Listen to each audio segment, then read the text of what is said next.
So, ang sabi ng isang senador, hindi ko na babanggitin, para hindi na kayo mag-away-away, kung mapapatunayang nating peke ang notaryo, mawawalan ito ng bisa at bababa ang kredibilidad ng testigo. Sinabi ng isang senador. Oh.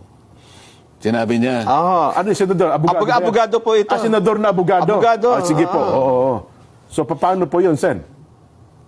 Baka siyang bumaba ang kalidad. Kasi, hindi ba niya alam, nandun kami, ewan ko kung nandun siya, no? Pero sinasabi ko, sumumpa yung witness. Okay.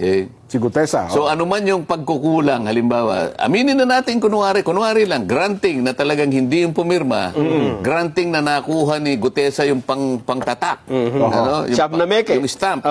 Pagkatapos nakuha pa niya yung notarial register na nakatago doon. Pati yung mga numero. Makapal na libro, journal yun eh. I-assume natin na alam niya kung saan niya kukunin yung number. Siya yung naglagay, ano? Pagkatapos nakuha niya yung dry seal, at siya yung naglagay ng dry seal. Okay? O, di peki talaga, no? Kaya lang sumumpa nga siya.